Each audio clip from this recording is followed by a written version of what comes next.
¿Qué onda, Raza? My name is Jose Martinez, well known as Spider. I was born in Los Angeles, raised in West Adams District, and this is my story.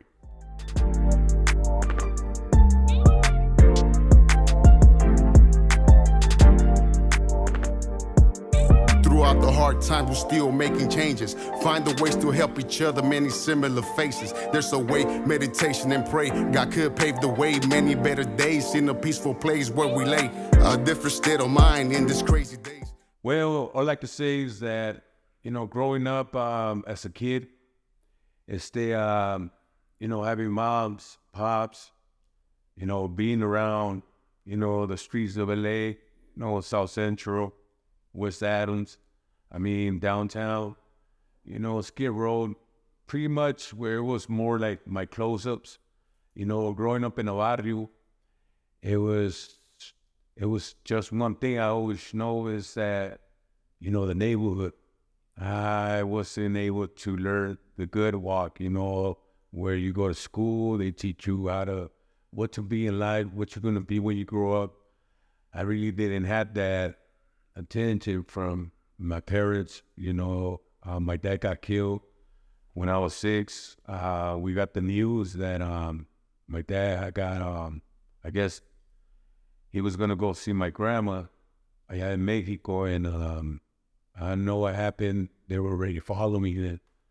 So in the middle of the desert going towards Arizona, I guess they hit him from the back purpose, and they hit him, and the car just started, going around in circles, and that's when it blew up, and there was nobody. Ashes were just, gone with the wind, and it was hard. It was hard. We didn't know how to handle it. My sister, my brother, we went crazy. We got introduced to the gangs, not because, come on, get in the barrio, come in, be a gangster. It was nothing like that. It was more familia. It was more about just being raised in a broken home, knowing that it was not a father figure, nobody that I could really say, could talk to.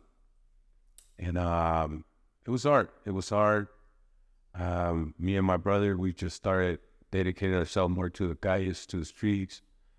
And I just remember, just trying to do all kinds of drugs, just stay up, reached a lot of pain. You had the homies as father figures. And I think that's one of the things that made me understand how valuable it was to be in a gang, not just because you wanted backup or nobody to mess with you. It was just more like familia. It was a bond that, man, I don't know. I wouldn't know how to explain that bond, but it was, man, it was to a point that I would die for my body. I wanted to just give my body everywhere, and that was the reason why God wasn't letting me go that fast. I remember I was going through house and house, from family to family. It was hard for my mother, from get a drive-by that a bullet almost struck my mom. She was very scared, and one day I remember me and my brother, my brother kept going to jail, juvenile hall. Me, I kept getting away. I was Spider, I was gone, I couldn't bring up Spider was be playing the buildings, but I was gone. And I know it was just a way of, no sé, cuando andas en el bar, cuando andas activo, andas en chinga, ¿qué se puede hacer? It was like a playground, and it was good. It was good. I don't have no regrets from my barrio, my homies. Always showing me love, giving me iglesia. And just growing up with OGs, learning how to respect, how to conduct yourself. Don't say too much. If you do a jale, or you got to come in, just say, through shot. That's all. That's all you had to do, just through shot. They knew what's up. And yeah, it was crazy, man. I could go on with a crazy life, but at the end of the day, I knew that I didn't have moms, and it was hard. It was hard. I remember one day I was, to make the long story short, one day I was walking to my tia's house, and I see this short lady, like, what? After 6 years, that's when I knew it was my mom. I just ran to her. I couldn't judge her. I couldn't criticize her. I just knew that God brought my mom back. And I mean, me dropping out on the elementary, I really didn't went to junior high school. I think that by the time when I wanted moms, and I just needed to think right, because all I knew was a negative life, the life I was living through, and well, I just needed the streets. So I got introduced to a youth center by some homies. They were writing some letters to the homies inside the pit, and I remember, the homie said, "Hey, Spider, Kyle with me. Kyle, we're over here." I see a lot of homies. I'm like, "What's up? What's up with all this? Está la escuela?" Looked like a little school, but it was, computers, things that I never was familiar with, I mean, education here, education there, programs, this and that. So I loved it. I got involved. I started going to programming. Then I started, little by little, started getting away, little by little, still communicating with the homies. But I knew I had to do something for myself, within myself. I had to find myself. I had to learn to see if I really want to change, if I really want this life, this different life that I was not familiar with. I used to see people, I call them normal people, because I felt it was not normal. Things I was doing, everything going on in the barrio, all the things that I was getting involved, it was not normal. So when I would see people, positive people, I'd be like, man, I wish I could be normal like them, but I don't know, it was just the lifestyle, sometimes you just too into the barrio, too into the streets that you don't want to know nothing positive. It was kind of corny. It was kind of different.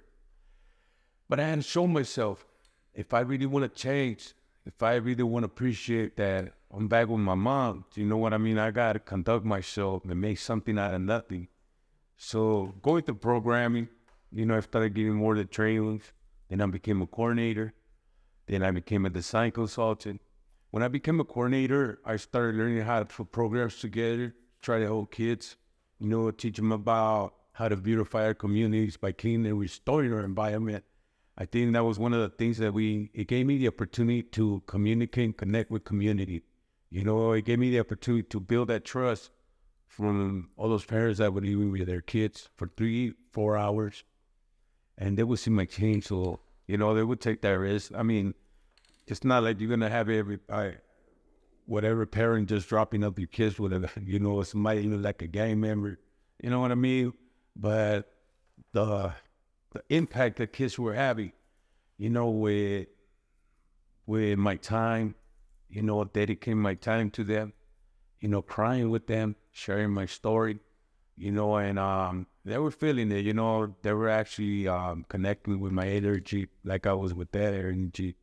And I just think that it was something that I was grateful.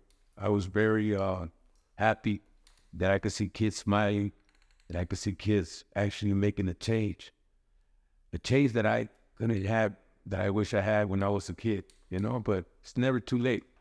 And that's how I started getting familiar more with youth centers, more with the community, and at the age of 23, I became a design consultant, and I said, anything is possible. Now that I got my community behind me, anything is possible. So start going through letters, shout out to my boy, Mark Wilson, director, founder of the CRCB. And I think that he was the one that believed in me, man. And I thank him a lot because he didn't judge me, criticize me, nothing. He just knew I had something special. And the way that I was impacting our communities, our kids, it was like, something that not just anybody could do. Because I seen a lot of people try to do what I was trying to do and what I was doing actually, And I think that's what got me more the respect that I heard from my community. And I know it was just something that I just had to tell myself, I can't question my actions. All I could do is just move forward. I feel that God gave me a gift, and I have to be able to acknowledge that gift and do something about, something about it, and that's how I just kept building, man. And I remember, getting into the whole music industry. It was always in me, rapping. Well, I started with poems. I think that poems helped me to release a lot of stress. Helped me to understand more about how to use my heart. And from there, thanks to hip hop, the beats, I just started communicating with beats. I started getting more deep into the beats. And try to say, you know what, my first song, I want to write it. I want to make sure it's empowering of everything that I went through and how I overcome something rather than nothing. I think that was one of my main things, my main goals is to keep discovering myself. I understood that if we establish one goal, we just got to make sure that goal got an objective, because if we don't have an objective in our goals, where do we see our goals and how far do we see our goals? That's why, it's very important. I always told myself, I got to have an objective with my goal, so that way I could have a meaning, could have an impact, and that way I could keep building more goals, because we never stop learning. I think one of the importance about life is learning. We fall, we get up. We fall, we get up. No matter what, but we get up. We got to make sure that we're valuable. No matter we don't got nothing going on in life, no matter what, but we got the knowledge of our values, the streets, whatever. Because like I always said something like this: whenever you destroy, hell rebuild, and you'll see what impact you do in your own community, in your own barrio. I think that was one of the importance is my barrio, dying for my barrio. That's how I feel proud when I say die for my barrio. I would do anything for my barrio, my community, because when you, I think one of the things is when you empower your own community, man, you leave any negativity behind. No matter what, they're just going to love what you're doing, the good that you're being in your own community by providing volunteering. And I think that's one of the importance as a community activist, to understand how important it is when you're going to put your time into a community. Be serious about it. It's not just using it for social media, for just, like they say, chase the cloud, whatever. It's like a commitment. You have to be committed. Because when you're committed, you're committing it within yourself. You're being committed, and I didn't finish school, so I'm not going to be right here trying to tell you exactly like if I'm perfect when I'm not, I just follow myself, to know if I really wanted to. I think that's was the most important thing that I learned within myself is if I really wanted to change. I had to think strong. I had to push everybody away from me, and you only going to know who's going to be there that really, really God's love for you, that really supports what you do, no matter what, from negative to positive, but they're going to stand by your side, and those are the real people that you need, people that are going to understand your change, because you're changing for the better. And I think that's one of the main things, is showing yourself how real you are, so people could really, really, keep it real with you. And, going through a lot, man.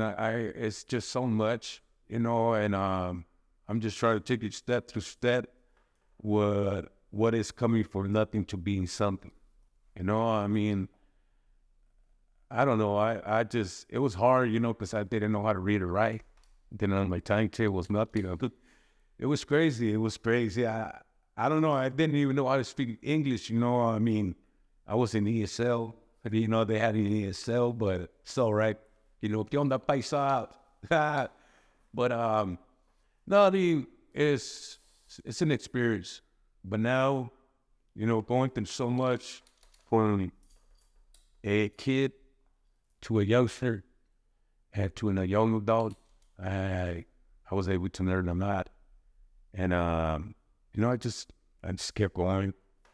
One of the things that I wanna say here is that no matter what, man, appreciate your mother, man. Madre solo hay una. Entiendo que en la vida tenemos muchos fracasos, pasados por tantas cosas.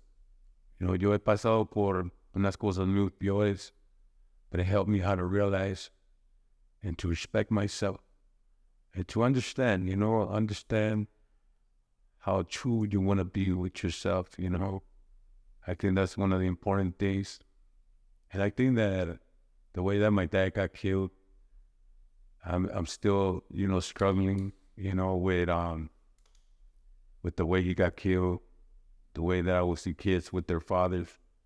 And it was hard for me to not even have my father, but understanding that, only God knows why things happen, and I'm grateful, I'm thankful because not only I find myself as an activist, as an artist, but also focusing how can I bring the product that's going to help so many people, especially kids. One of my main concerns here is the kids of cancer, the kids that have cancer. I think if we unite more and we look at the reality of why is it that these kids are struggling with cancer, I think we could understand more how to, how to be there, how to not be scared, how to find a way to give back, pray, have faith. I think with faith and prayers, I think we could be able to eliminate, what can I say, what the doctors always say, but the doctors not always right, because I've seen some miracles that people have got out of cancer, kids have got out of cancer, but with the right support, the right tools. And that's one of my main concerns and why I wanted to bring a water by the name of Spider Purified Water. Because not just kids with cancer, but also the kids that don't have school supplies, that don't have the opportunity to for a paper and a pencil. I think they have so much to say, and sometimes a kid doesn't trust whatever they go through. And I think if we provide them with school supplies, they will understand a little bit more how important education is. And I think that's what I want to do with my waters, because I didn't finish school. I think that I need a lot of education within the whole school situation. I mean, oh man, how can I say? It's just amazed. Just amazed that God put me here for a reason and He haven't let me go. And I think that as we keep building, we just got to keep moving forward. And I'm very grateful that I could be sitting here and just letting you guys know about how crazy life is, from coming from nothing to being something. I mean, having the experience, like I was saying, for me, being an activist, an actor, an activist, I mean, it's a lot. There's so much I could say, but I think that we just got to stay focused. Being in the music, it's taught me a lot. From writing poems to writing my lyrics in a beat, to learn how to just be able to have that opportunity to be in a mic and just hear myself. I think that gave me a lot of inspiration, a lot of empowerment to be able to move forward with this music. I just didn't want to be a rapper. I want to be able to learn more. I want to learn more. I want to be able to see where can I go with this. And that's when I was able to meet Angie. He introduced me to the whole hip hop game. That's when I was able to have the opportunity to be with Ice-T, E.O.E., going to their house. Being a youngster, not knowing that, a guy by the name of Curtis Blow EPMD. People that I was not even familiar because I grew up with rancheras, oldies.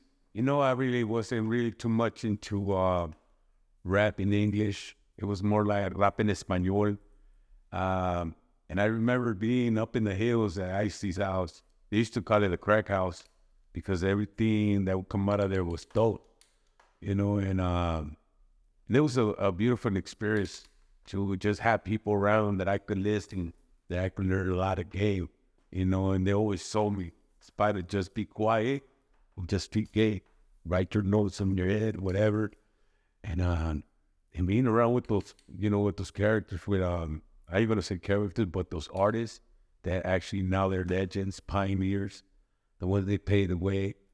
And I remember too when Tupac was there, we were freestyling. I was freestyling in Spanish. I remember, and Tupac having that energy, and it was me. Hanky was there. Well, he's the one who brought me to Icy's house. So every day I used to go to Icy's house, bring me there. So it was more like started building like a family kind of thing. Like I was the only Mexican bald-headed right there, and seeing from Chino Excel to Exhibit, I mean, the list goes on. I learned a lot. I learned how to conduct myself. I learned how to talk to people in the industry. How to put curriculums, a deck, what is a EP.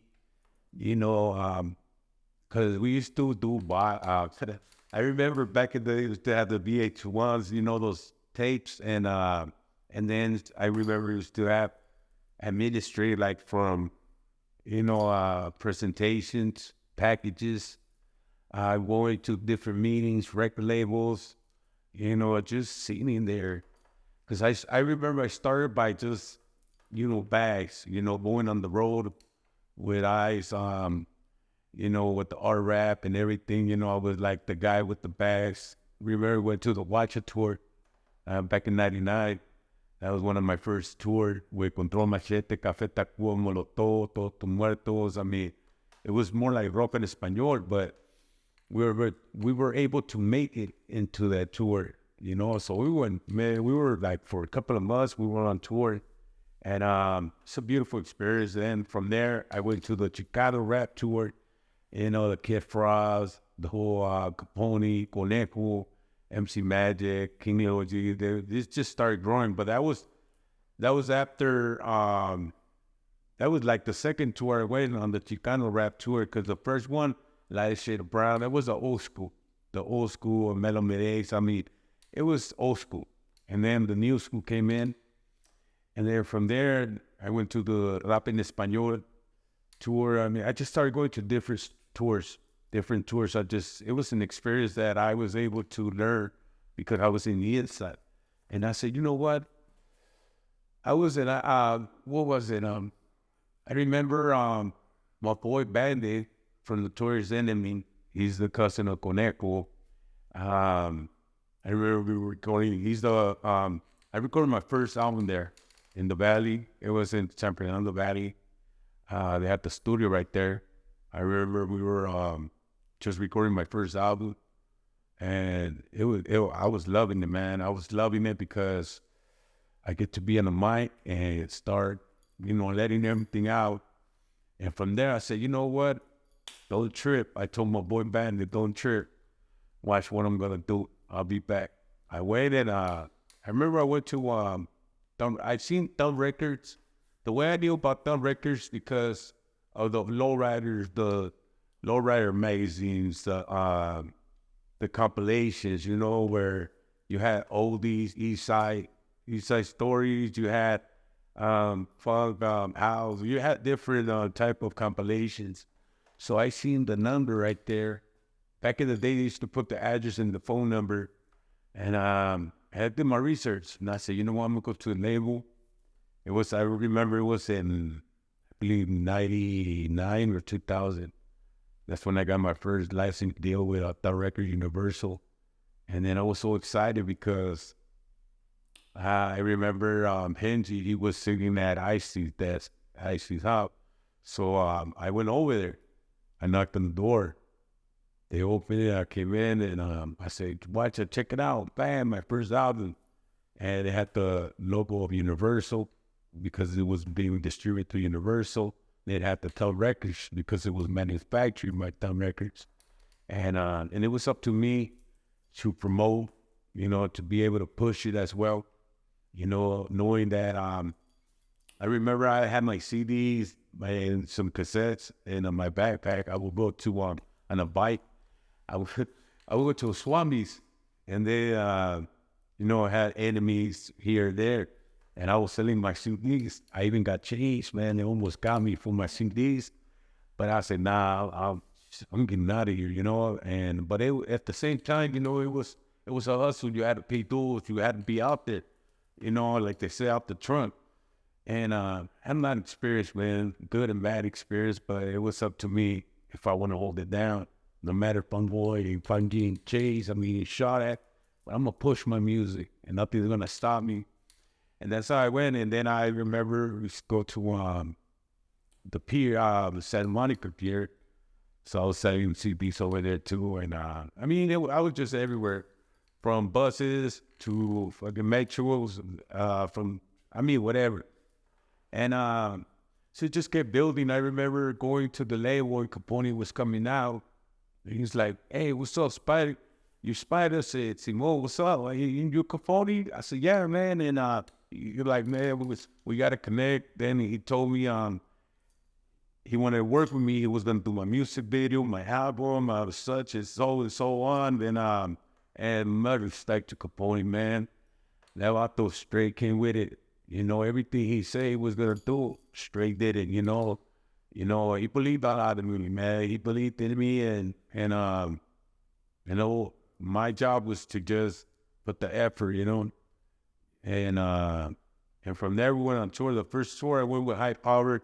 It was Mr. Criminal, Little Tweety, Grumpy, Stomps, rest in peace, Stomps from Soldier Inc. It was Miss Lady Pinks. Shout outs to Miss Lady Pinks. Going through the tour, and what's crazy that we were going every round year, over 17 years, you're smashing. That's when I learned how to drive buses. I was driving the high power buses. I learned how to do retail, accounting, promote, manage, the whole 9 yards. And I think that's what got me more and more, to keep going strong, especially that I was on tour now, not just jumping on tour with bags and water, but actually it was, I was involved with a tour that I was going to perform. And we were on tour for every round year, like I said. And until this day, man, we still work together, and at the time, check this out. At the time when High Power was out there strong, my boy Conejo, he was in the run. And I remember, I guess they were having beef. And they used to tell me, homies, "Hey, you sure, Squiddo, that you're going to be all right?" Because the attention was there. You can't ignore the attention. The tension was high. But I was on tour with them. And the way that I was able to build and not have that as a problem, an issue, is the way I conducted myself as a businessman. I then went over there to work, play around, make friends. We were there to make money. We were there to hustle. Even my boy Conejo told me, because I told him, "Hey, what's up with the Vato Capone?" Because I didn't know Capone like that. And but I knew there was something going on, and that they were having some type of beef. I don't know how that got to, but anyways, me a businessman. I'm not into that drama, nothing like that. Everything in respect. Conejo told me, "Go get your money," and then anyways, it was a solid relationship. Capone always been real, always kept it real with me. Every time you say we'll do something, he always do it. He always wanted he always wanted us to eat in the same table. And I think a person like that, you don't really get to work with. You don't really find people like that want you to eat at their table. And that was a blessing. I thank Capone for that. Conejo, well, that's my boy. That's like my brother. We're like family. It's like we don't really do too much business because our relation is more like familia, more like carnales, but always SKM. It's in my heart, I mean, that's my familia. Shout out to Kilo from Clothing, Cultura Clothing. Real solid people there, man. Real solid people, and I'm very blessed to have a big experience with be a big part of hip hop, and just going through a lot. Even the tour, like, you had, it's not all peaches and cream and tour too. You're gonna come across some situations that you gotta hold it tight. I mean, yeah, you got the shows, you got out there tour bus and hey, what's up, this and that, but you gotta understand it's not all peaches and cream up there. I got a lot of stories, man, but I don't like to expose them too much out there because it's not something that I was happy to talk about. But all I could say that it's a beautiful experience because at the end of the day, when you get involved in the industry, in the music industry, you think like a businessman, you're going to be well respected because they know that you're not on that drama trip. You're not trying to chase nobody here or just get attention. You're just keeping it real, keeping it positive, respectfully, and conducting yourself as a grown-ass man, as not only as an artist, but as a businessman too, and I think as long as you have them, people are going to open more doors for you, you're going to learn a lot. And you're going to see that it's not about dissing somebody, making a diss track. Nah, it's nothing about that.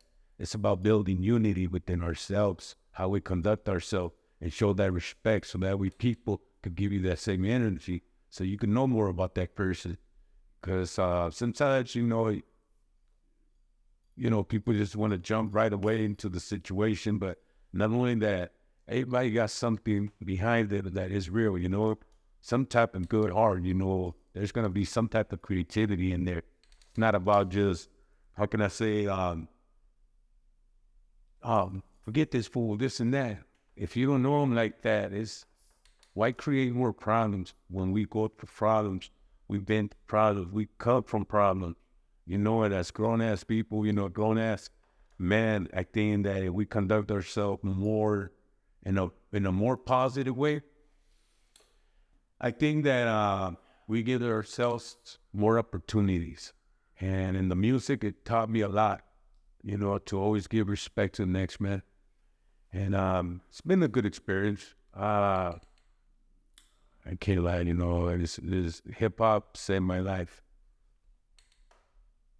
La Voz de Humilde is a foundation that it only activates when big things hit, like the earthquake in Mexico. I think that one of the things that I was able to do with my, nonprofit, so I call it a nonprofit, it was basically La Voz de Humilde. It was a voice for the people, la gente pobre. It was more about, knowing those people that don't have food, don't have a roof over their head, and what La Voz de Humilde does, it brings medicines, it brings, a unity as a community to get together, and that way they could go ahead and give different help, like what they need, whatever is from blankets to food to medicine, and I have a bunch of kids, that they go as groups. They go on to different cities in Mexico, and the mission here is to make sure that nobody goes without, hunger. They have some type of attention, type of help, because that's why I wanted to build like some type of empire in Mexico by empowering the young kids how to be productive in their own communities, to be able to know them. The importance is to not just terrify your community. Don't try to hurt the next neighbor. Help your neighbor. Learn how to come together for a common cause. Put the effort. show them that you care about your own community, because we all live in our communities. And if we be able to empower our communities, give back, I think we could see a big change, and that's one of the main things that I do in Mexico with things, big storages like that, La Voz Humilde. Because La Voz Humilde is something special for me, because I know what it is to not have food, go days, stay hungry. When I was homeless, I was eating from a trash can all the way from Skid Row to just sleeping in the crack house. It would get critical that trip out. I would tie myself in top of a tree. I would tie myself so I wouldn't have to fall when I'm sleeping. So that way, because I would never want to live myself sleeping in the concrete. I would go to homies, they let me sleep at the house, but I had to get out like 3 a.m. because their parents gonna get up, they gotta go to work, so I'll get out the window, or sometimes they had no, tramos, what they call tramos, they call like pants, clothes, and in the 80s and 90s, it was homie love, the real homie love. They'll see right there that hey, tienes hambre, hey, homie, you ate already, carnal? Hey, ¿cómo está? This and that. It was like family, because there were more politics, more rules, meetings, constantly, just to update the neighborhood, make sure that the neighborhood is good, make sure that no homies are doing things that they're not supposed to do, and it was like that. It was a program. And that's how I was able to be a solid homie to my camaradas, not only to my homies, but to people in general. How to stay humble, never forget where you come from. Like they say, you could take the boy out the hood, but you can't take the hood out the old boy.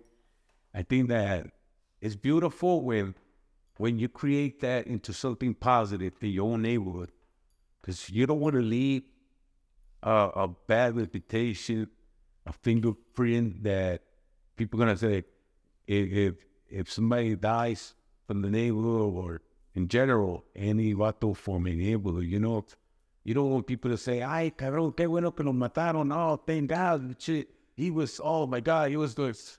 I don't want to leave that. I want to be able to say, wow, he died, like he passed away. Oh my God, he was so loving. He used to help us. He would walk around in the community, always, standing ahead to help. You know what I mean? I want to leave that. I want to leave in my community. I want to leave that. I want to say, damn, Spider brought a park into a community. Because I was only 23 when I brought a park into our community, and I was proud because, I could walk around my barrio and be like, wow, you know what? That's my confidence. You know what I mean? By believing in myself, and whatever I destroy, I help rebuild. So that's what helped me to appreciate my neighborhood, my community, not because I was terrorizing it, because they had enemies coming and I'm way in the block putting people at risk. I got to protect my neighborhood, my people as well.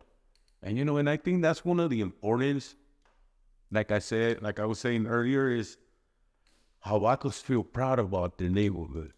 Feel proud at your neighborhood, what you're going to leave, a legacy in there, so they could always remember you, and if there was more Vatos like that, I think that we'll be able to have a beautiful community. We don't have to call community, don't have to call cops, because, the main goal here is to let people know, we guys don't need to call the cops. Build don't let the cops come in and build relationship with the community just so they can see what's going on. No disrespect to cops, to the law enforcement, got nothing against them. I just feel as a community, we could come together for a common cause and make sure that we fix it, because, it happens where the people call the cops, you got this crooked cop, and next thing you know, they're going to use full force. They're not even going to say nothing. They're just going to start shooting. And there you go, that person that could have been, they could have talked to. Now they feel guilty. The community, now they got to watch their backs because you don't know what's going to happen. And I think that that's one of the goals, is to make sure that people understand that they don't need to call no cops for us to fix our own community, because we are the ones that live in our communities. We are the ones that go through it. We are the ones that see blood in our communities. You know, every kid that died, every time cops come at the last minute, but for what? You know, just to give more in the report. But do they really care? Like I told cops, you know, they have stopped me. They told me, hey, Spider, what? Just because I was doing good, they always try to take advantage of me by saying, all right, Spider, where your homies at? Come on, Spider, you know where they at. I said, excuse me, sir. I would tell them, if you first of all, my name is Jose Martinez. I'm an American citizen, le decía yo. And I tell them, you know what?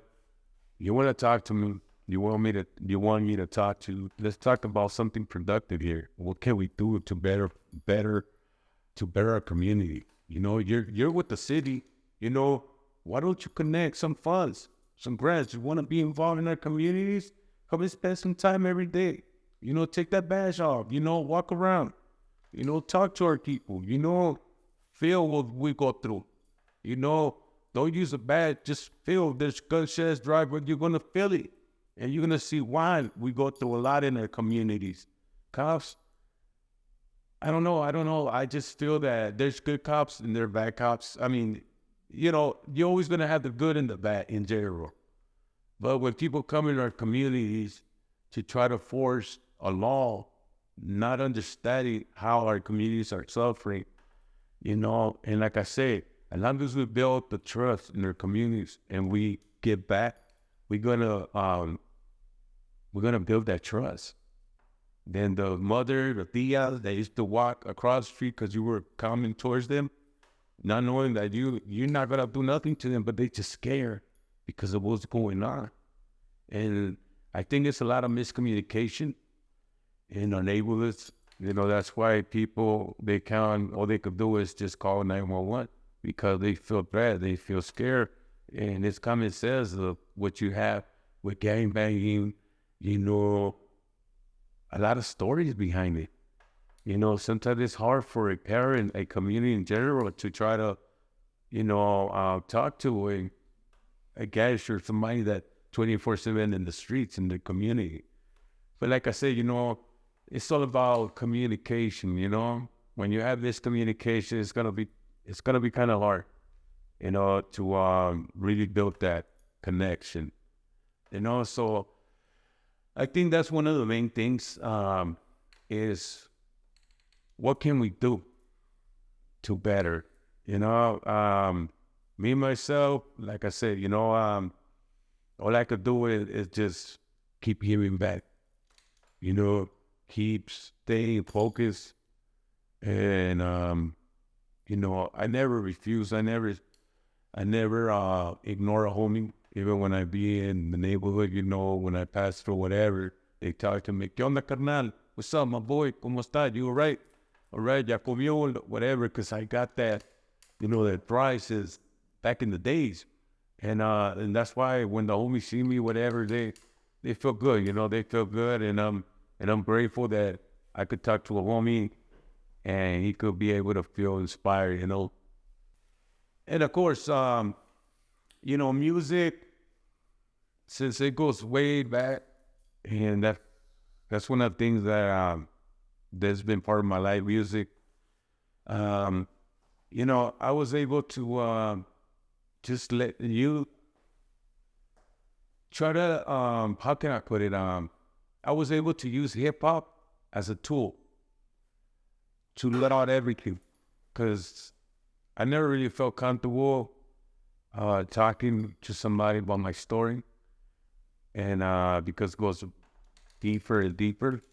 And I think hip hop gave me the opportunity to build that relation with hip hop and write down every pain, every testimony, everything that I've been through and that I was going through and that I'm going through. I think that helped me to understand more myself and always keeping it positive. I knew that always want to be like them. From my first album to my last album, I always kept it positive. And why I say positive, because I don't really have no bad words. I couldn't be mad with myself because I was coming out of that world. And all I had to do is try to teach myself, conduct myself that who really I am. And hip hop, I started writing strong messages. And why I say hip hop, because hip hop is educational. It's the way we live, the way we eat, the way we dress. It's just life itself, So I remember I wrote this song for my mom. And, just let her know, Madre, perdóname. And it's been very motivational for me, because it taught me how to love my mother,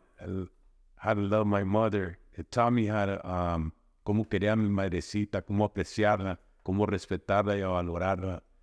I think es lo más bonito que me ha dado la oportunidad para escribir música tan bonita para la madre. Es como, hay una que dice, ¿cuánto vale una madre? Quiero aconsejarles, no desprecien, no lamentes que no sientes, dale para adelante para que mejores todos los errores que tú hiciste con tu madre. Penas fueron, sueños se cayeron. Yo sé que ustedes sí sufrieron, bendiciones sí tuvieron, se entregaron a las calles, perras calles que a los jóvenes se tragan, quedan almas encerradas, atrapadas, alejadas, cunas se hacen tumbas, lágrimas, lamentos solo quedan, madre lloran por sus hijos, ya no es lo mismo. Ellas ruegan, rezan a Diosito que otro no pase lo mismo y las calles devuelvan a sus hijos que se pierden en el vicio. Por eso yo te digo, mi amigo, no desprecies, no lamentes que no sientes. And I think that that's one of the importance that we have to understand, how valuable is our mother, you know what I mean, que nuestra madrecita tan valiosa que es. Y si nos podemos explicar más, desarrollar más, to be able to understand and express what mothers really could feel our pain, I think a mother's going to be able to understand that you always had her in her heart, no matter how bad you were in life, but you always carry her with you, and that gave you strong to move forward in life. And I also want to let people know that también la letra is also for the people that don't have a mother anymore. Cómo se encuentran, how they find themselves, diciéndole perdón, sorry mom, Y quise pegar fuerte al tema de una madre, como se dice, perdóname madre, no fue mi intención, sé que no fue tu culpa, fue lloro en el panteón, sé que es un poco tarde pedirte hoy a ti, pero sé que hasta ahora puedo venir a ti. Te traigo estas flores, corté de tu jardín, están marchitadas, pero son para ti. Quisiera reprocharte porque no estás aquí, pero sé que de arriba me estás cuidando a mí. Quisiera yo abrazarte, tenerte para cuidarte. Quisiera yo decirte lo tanto que he sufrido. Las noches se han pasado teniendo mucho frío. Me siento en el olvido, me siento deprimido, sabiendo que he perdido los años más queridos. No sabes lo que yo daría por tenerte en mis brazos y saber que estás conmigo. Aquí mi linda madre, aquí está tu hijo. Y es por eso que aprecia a tu madre. Appreciate your mom, man. Because, I don't know, man, God nos las presta un ratito. So aprecia a tu madre, man. I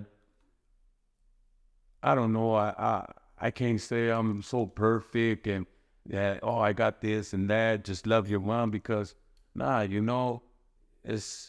it's easy to say love your mom, but also inspiring. But at the same time, you got to tell yourself, how truly do you love your mom? Are you making her suffer? Are you still benefiting from your past to make an excuse? Are you still trying to motivate something within yourself to want to make a statement? You got to get up from where you were. And you got to understand that life is only one. And we got to learn how to forget, perdonar. No guardes rencor hacia tu madre. De nada te sirve. Aprecia a tu madre. Quiérela. Valórala. You know, and one of the things that made me understand is that lo valioso que es una mujer. If we think about everything that we put our women through, and we think about a lot of things, because me, myself, I tell myself a lot, how can I love a woman? But I got to look back into my mom to know the meaning of love for a woman. And I think if we understand more about a woman's feeling, we're going to embrace more of the woman to be able to know that she has somebody that she could count on, that she could talk to. Because a lot of the women, it's sad when they think they could be able to talk to their own relationship, their man, whatever, but at the same time, how can a man understand a woman? You know, like they say, woman to woman, you know? But I think that one of the importance about a woman is how we acknowledge them. We're not perfect. Yeah, might be going through a lot, and that's why I bring hip-hop. You know, es por eso digo, no te preocupes por lo que es amado. Cuando te encuentras tú llorando, es por algo, mija, algo pasado. You know, déjalo pasado. And I think that's what I mean by music. It's just everything that I write is based on a true story. And I think that's why I love hip-hop. I mean, it showed me a lot. It showed me a lot. It showed me how to have words of wisdom. It showed me how to empower others like I empower myself. It showed me how to feed people my energy, you know, so they can understand how I'm feeling. You know, I mean, and when I say there's no time for excuses, what I mean by that is our past, so we run with it. Sometimes we want people to feel sorry for us. Sometimes we feel by letting our dark story out, you know, people are going to acknowledge more ourselves, but how truthful are we acknowledging ourselves? How we making sense about when we release something, either poems and music, how you making sense? And if you're walking, you know what I mean? I mean, that's why music, you know, from writing songs from my mother to my own lifestyle, you know, it just made me feel good when people could just say, damn, Spider, that message was like touching, man. That taught me a lot. And also it made me understand. There were some times where, like I did over 500 schools, you know, shout out to Max Bianan. You know, it was a blessing because we have an organization called Academic Cultures to Increase Value Education. And what we do on that is that we went over 500 schools all over the LFI School District, you know, empowering. They will, like Monday to Friday, they fill up an auditorium from 1,500 to over 5,000 students. Sometimes we had to go through periods like, you know, class have this period, but you know what? To see the kids just, when I would come on, like, Mexico, Raza, and, you know, just the words, man, especially in my mother's songs. I will say in my mother's songs at schools, kids will cry, madrecitas, parents will come, oh my God, que bueno, you know, that's good that my son, my daughter heard that song, they're like, just giving me hugs, like, madrecita, perdóname, and that's the main goal. That's the mission here. It's when they hear my music, it makes them think. It makes them change for the better. And I think that's what hip-hop, that's why I say hip-hop is educational, man. You know, and I just want to say, man, don't let go. Keep going forward. Believe in yourself. No matter if you come from nothing, but when we come from nothing and being something, that's how we value ourselves.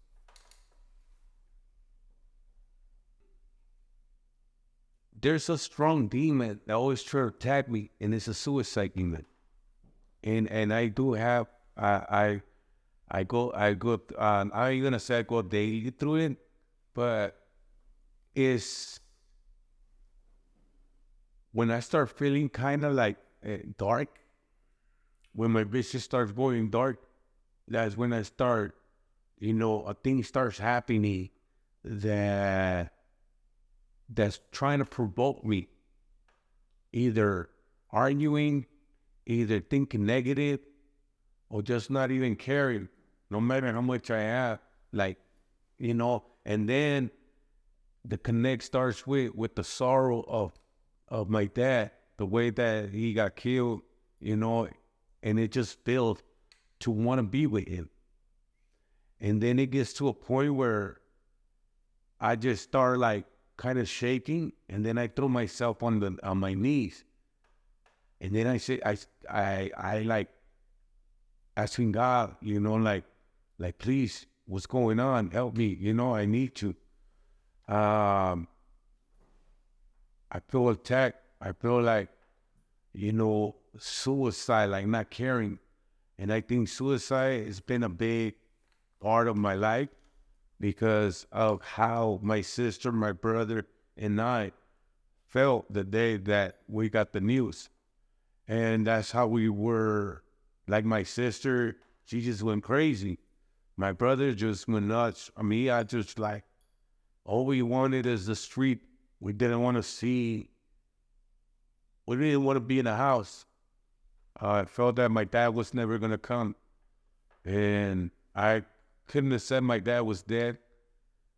And I kept fighting him. I tried to find him in my dream. I felt like if I end myself, I think I'm going to be close to my dad.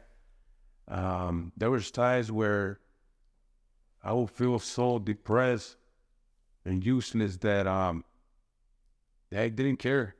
I didn't care. I remember I was sliding my to cut myself like with pain, like if I felt guilty, like if it was my fault. I always wanted to be alone. I always wanted to make sure that I wasn't around people. There was so much that I want to say, but I kept myself indoors, and I think that's what helped me. That's when I say hip hop, because it taught me a lot, and it made me understand my value. And I think that was one of my tools to try to eliminate the suicide thoughts by letting it out. They would introduce me to Victory Outreach, try to go to church. And when I would go to church, I would break down.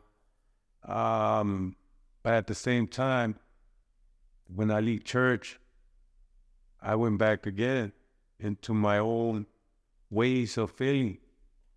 And I just felt that I was betraying God. I felt I was not being real to God, so that was keeping me more and more away from church. I felt that it wasn't really helping me. And I started just building my own relationship with God.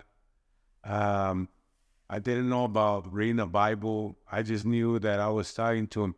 But I didn't know how to pray to God. But people started telling me, no, the way you pray to God is just talking to Him. And I didn't know it. And all this time, I guess I've been praying to God. And I think He's been with me. He haven't let me go. He knows I got demons around that trying to attack me, but it helps me a lot when I go on stage, and it empowers so many people. It's like they help me a lot too, because I start seeing that people do care about me. There's people that really want what I do or what I'm gonna do, and like I used to post up certain things just to let my frustration or my thoughts out, and sometimes I will put just a picture, not even words, a picture of a rope, and a person sitting down the rope right here, and the person just sitting like this, like thinking about the right time to just commit suicide. And there were little things here and there, and but then I would see people commenting and people saying messages, and I'm like, wow, you know what? I didn't know that there's people that really love Spider, that really loves me as a person. They really value what I do. And knowing that me as a kid and living through that life and not having that love and having that attention, always being the black sheep of the family, man, it's like put me in a position where I just didn't want to leave. I just didn't want to live. And hey, it was just a hard feeling that, I went through all that and then try to do better, and being positive. I remember when I was, having all these things coming from left to right, people started watching, and one of the neighbors started watching. So then, I don't know how, but they ended up making a story. They believed them. The cops got together, and they had put me in jail right away. I got out, and I was fighting 17 years, two strikes. The charges were very, very heavy. They were all felonies, and I remember where I was thinking about suicide. I was thinking about going on the run. I just didn't know what to think. All I knew is that I was not gonna go back. I'm not gonna go back. I don't care. I'm not going back. No matter if I have to just act like I got a pistol or something, shoot me, whatever, but I'm not going back. And that was my thoughts, And certain people was with my thoughts, just because they didn't want to sound kind of bad, they would go along with it. Then I would not really take the advice. I was just geek. And I remember when the judge said we're going to trial, that hit or run. It really hit or run. And I remember just crying out loud, like within myself, in my own world. And I remember I told myself, you know what? I told God, you know what? I give up. Do what you got to do, man. I give up, man. I surrendered. I surrendered to you. I told him, get out. As God is my witness, not even a minute, the phone rang, and it was my lawyer told me, hey, they don't want to go to trial. They just dropped the charges. And they just put me in a basic probation, one day at a month, just report, 1 day at a month. And yet I was like, wow, I was like, damn, God ain't going to let me go that fast. So I started trying to fight more of my demons, trying to get them away, knowing that God was working in my life.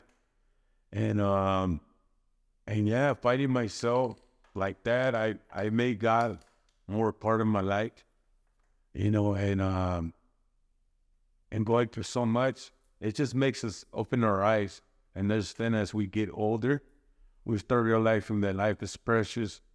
We cannot take it for granted, and going through all that stuff, it really, mentally, it was messing me up. Because I never been through that, like I was saying, facing 17 years, all that, knowing I had so much going on, a lot of positivity in my life, a lot of accomplishments, words, certificate recommendations, all that were very inspirational. Just for one mistake, everything could go wrong. And I couldn't even feel like a family man. I couldn't even feel like a man. I couldn't feel like I was strapped. I was just strapped. Either I leave or I stay. If I stay, I better build that faith in God. Have some faith or something. But if I leave, I know I'm gonna face through a lot of obstacles, a lot of things that I wasn't really prepared to face. So I said, you know what? I'm gonna stick to it. I'm gonna ride with it. I'm not gonna give the negative vibe, that pressure to put me in that situation. I'm going to have faith. I'm going to trust in God.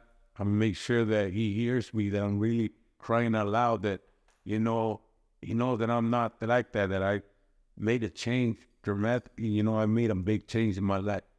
And one of the main things is coming from nothing to being something. That was one of the precious things that I was able to appreciate in life, is finding myself and try to value myself, try to love myself. That's why I was more committed to myself. I didn't have like the whole energy to go out there in clubs and, having this girl and this girl. Nah, it was more about me. I really wanted to change. Mentally, it was very hard. It was very hard. I went through a lot that I never been through. I mean, I had my falls, all that stuff. The average, we all go because life is not that easy, But going through that, to just know that you might be losing your freedom for 17 years. And it's like, I don't want to be, I don't want to be in there with a bunch of tornillos, you know what I mean? It's like, bro, I don't want to say the word, but it's crazy. Nah, I couldn't. I mean, I told myself, man, I love women. What the hell am I do with a bunch of men? I'm like, damn. But at the same time, it's the consequences you take when you get caught up in certain things. But me, I feel like I'm being extorted, you know what I mean? It's like mentally, I never went through it. What is to get extorted? It was a setup because cops already have beat me up twice because they didn't want me to put a park in their communities. They see that, they just want to see like that gang member, that terrorist, you know what I mean? That person that is a threat to the community, and because I was getting so much respect with the community, there were people that had my back in the community. Cops were not liking that. They just wanted to put me what they wanted to put me in their own eyes. You know what I mean? And I felt I was not a threat to my society. I just felt that I was a threat to the officers, and for them to come up with a lot of things just to see me inside. No, I was not gonna let them do that, and I felt that it was time for me to just be smart about it and think right.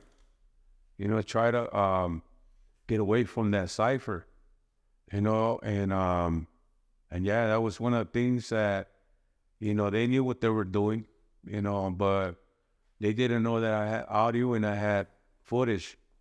So it was totally different.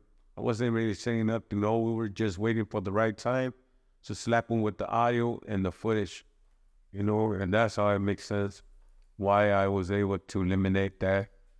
Gracias a Dios, Yeah. Anything else that you might want to add? I think now, from anything I went through, I was able to learn more. I was able to be more involved with my community, especially with the kids. I think that kids now these days are growing to a whole different environment, and very, like, to me, they're growing into, how you call that, like, disgusting kind of form of living, and growing as a kid, thinking like that is fine for this or that, when we should be educating our kids how to build goals within themselves, how to educate instead of educating them the wrong way, because there's a curriculum, so-called curriculum, which the kids need more education. I think that's one of the main things. They like to put too much into a bowl when it's just simple education, respect, learning how to conduct themselves, how to respect themselves, how to recognize a boy and a girl, how to understand that this is not the way to go, this is the way to go. Now that we have so many opportunities, so many things out there that they're out there for the community, especially it has to do a lot with the parents. I think they got to get more involved with their kids, in workshops, try to learn more, especially if parents are working from home. They should have more time for the kids since they're working from home. It should never be an excuse. A kid just looking for a smile, looking to be guided in the right way. And I think if us, as going through the gang life, I think if we put it more as a culture without feeding them that culture of dressing them like that, thinking that it's cool, because one of the things I see is that, there's parents that are geishers, veteranos, and, there's kids that a veces los visten así, but it's cool, I don't got nothing against that, you know what I mean? I mean, I just feel that we as parents, if we get them that, no matter our periods, tattoos, whatever, I think that it shouldn't matter. I think what it matters is a parent being consistent, you know what I mean? Being dedicated, being motivated as well, to want to teach their child something that they were not able to be taught, and they didn't learn. I think also it has to do a lot by structuring our kids. Why is it that, going to school is great and everything, but there's more than just school. You could learn more in the house than in school, because school only has a curriculum, like I said, a certain format. You know what I mean? And they got to follow that, because once you give your kids are in school, it's like you gave them to the government. They're not yours no more. You got to wait before let's say there's a shootout in school. They got all the parents waiting outside, and they cannot get their kids because they gave them in for 8 hours, What's your opinion on the, I guess, the style that they're using as parents letting their youngster kids that know nothing about the gang life, dress like cholo? Well, I think that the way you plant a seed is what you're going to get. If you are every day, you're being responsible, like they say, like when a person puts water on a plant, on a seed every day, if that's how it's going to grow, it has to do a lot how you raise a child.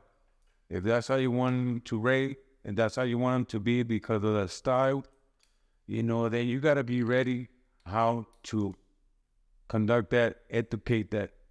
Don't just leave it like that. That's okay. Okay, you want to dress your child like that. He looks cool. He looks G'd up, whatever. That's fine. Okay, I ain't got nothing against that. What I have against that is that there's not a lot of education in between that. If they want to dress your kid like a little cholito or cholita, build it into an art, into a culture. At least so they can learn. So when they grow up, they don't have to dress like that, because with themselves, they're going to learn that it was just an art. It's a culture, because it is a culture. But how can we change the negative into a positive? See, that's a challenge right there. And that's why parents that are doing that, okay, that's cool. But how are you conducting it? How are you teaching it? How are you educating it, So they don't have to grow with that. By 13, you don't want to see them with size 60s banging, being in the corner, and you're over there. Next thing you know, he just got shot or something happened just because of the look. There's a kid that could dress like that and don't have to be a gangster. But what about the consequences? It's like a parent always siempre se mortifica por sus hijos. That they know what goes on in school and what goes on at home. That's it. Well, what about in between, when your kid is walking from school or going to school? What about that? All you want to do, parents, is just judge them, criticize them, and they say, oh, de repente vienes cambiado. Why you just gotta do that to a child? Get involved.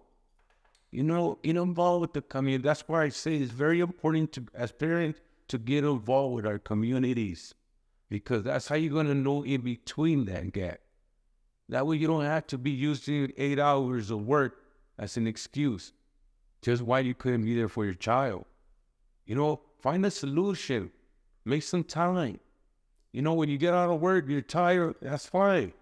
It's not, nobody said it was going to be easy to be a parent.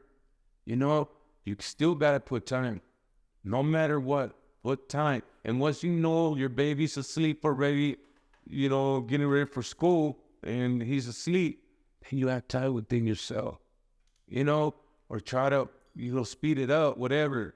Or in your time, there's the weekends. If you don't got to work on the weekends, make it productive. Like me, it's like I try to do as much as I can. I really don't expose my kids, so I never really talk that I got kids, because people always wonder, hey, Spike have kids or no? Why he's working when you don't know if he got kids? And yeah, I got my baby boys, you know what I mean? I barely had them when I was, not me, well, no, I didn't have them, but they were born when I was like 40, 41. And people say, damn, that old, Dan, you barely got kids. I just had to find myself. I couldn't have kids. What I was gonna inspire them about, what they gonna learn from daddy. I'm just gonna, daddy works 8 hours a job and he don't really have time for us. No. I want to be able for my kids to understand and say, wow, my dad, he's an inspiration. Wow, he does this and that. So it was up to me, to not run around and have kids here like if I had a kindergarten, you know what I mean? It was more about just finding myself, conducting myself, knowledge, to have that knowledge, and to know what I wanted in life. That way I could have so many titles. Because people say, how do you tend to hold everything? How do you do it? You're an actor, you're an artist, you're an activist, eres empresario, businessman. How do you do all that? Because I never worked. I never worked my social security. I never worked 8 hours a job. I just felt that when I turned 18, all my dedication was building myself to be something that I wasn't, and I was able to that's when I got involved with the community. That's why I say thank God for a community, for a youth center, because every day I would go there and I would learn something new, something more and more will come in, something new. So to make the long story short, it helped a lot to keep myself away from the streets, to keep myself away from the clubs, keep myself away from just negative energy or things that didn't make sense.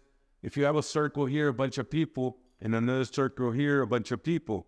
If people right here talking about, what you did this weekend? So what's up? What's you gonna do? Are you guys gonna kick back? Hey, they're gonna have a kickback. Hey, what? Look at this. The new shoes or come out or this. I couldn't bite to that. But this circle was talking about knowledge, empowerment, success, goals, ambitious. That's where I wanted to be. That's why I wanted it. That's why I got away from me rushing it too fast to build a family, not knowing that I didn't know how to find myself yet. Why am I going to bring kids in this world? Why am I going to be a young parent? It's a lot of young parents, but you know what? I have an opportunity to not be that young parent because I'm being able to wake up and, and understand. And thanks to the community, thanks from learning all this stuff from other families, it taught me that kids are not just a puppet or just an account. There's something precious that you bring into life, that God gives you that gift. But how are you going to benefit? How are you going to make it better? It should be a kid, should be the tool, a strong tool in your life that could learn so much. No matter if you're not a parent, you've never been a parent, but that child is going to teach you how to be a parent. The more you give in, the more you'll be committed to it. And respect your child, respect yourself as a parent, and know the value, what is a family that we never had. I think that's one of the importance about the challenges of life, is when we want to make sure that this is a child that's going to help us change, that's going to help us embrace the beauty of life when you have a family. You know what I mean?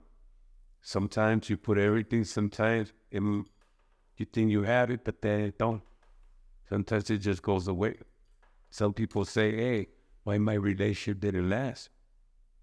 Because there's not a curriculum involved. There's not a plan.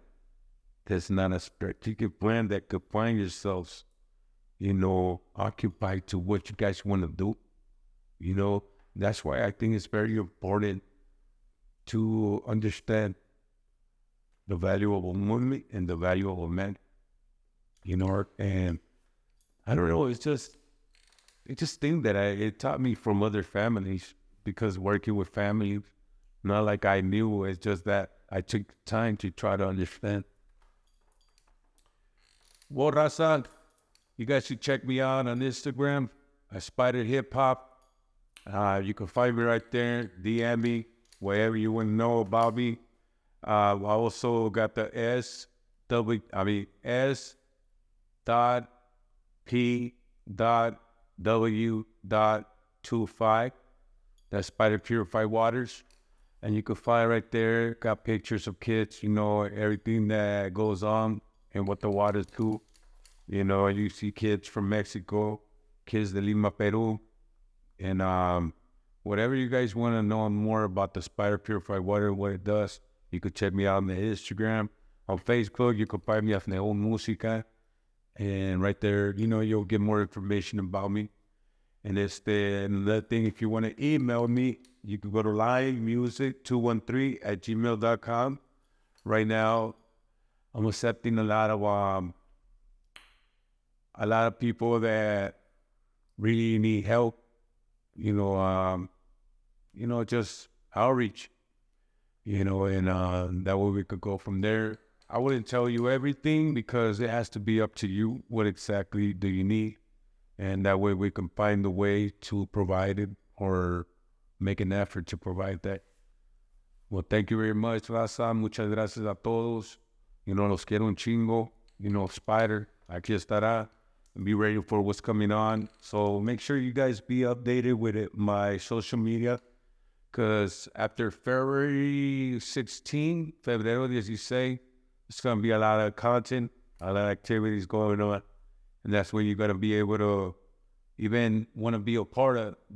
I'll try to find my way to see what you guys can be a part of, but thank you very much. Gracias to Maken Changez. Muchas gracias. Thank you for having me here, and can't wait to see you guys again.